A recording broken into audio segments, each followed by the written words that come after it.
इतना दर्द देलू दिल पा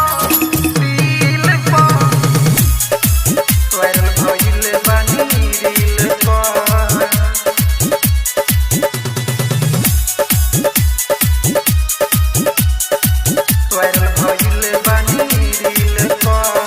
इतना दर्द देलू दिल पा हम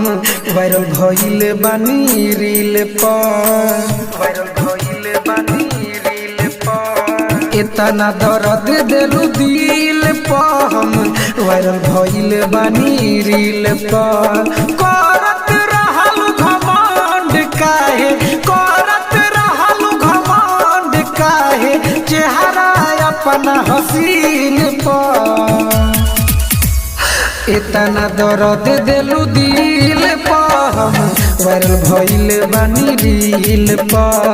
इतना दर्द देलू दिल पा हम वायरल भइल बानी रील पा इतना दर्द देलू दिल पा वायरल भइल बानी रील पा mix by A G recording studio.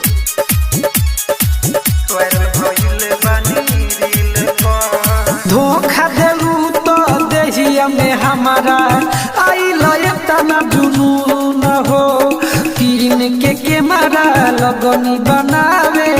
Video आना धून हो धोखा देलू तो देहिया में हमारा आइल तना जुनून हो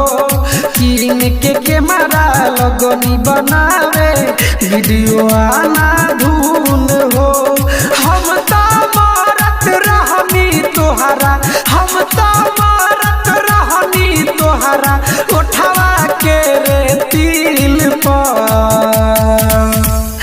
इतना दर्द देलू दिल पा हम वायरल भइल बानी रील पा इतना दर्द देलू दिल पा हम वायरल भइल बानी रील पा इतना दर्द देलू दिल पा वायरल भइल बानी रील पा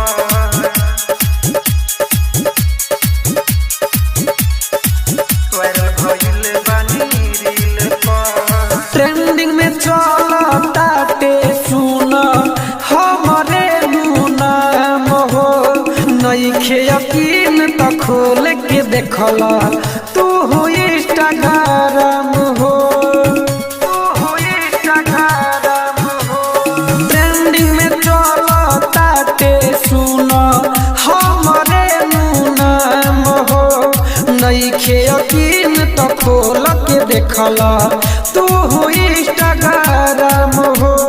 सनोजा प्रेमी सरम बेदरदी सनोजा प्रेमी पी के बिहारी फैल भइल बड़ फील पर इतना दर्द देलू दिल पा हम वायरल भइल बानी रील पा इतना दर्द देलू दिल पा हम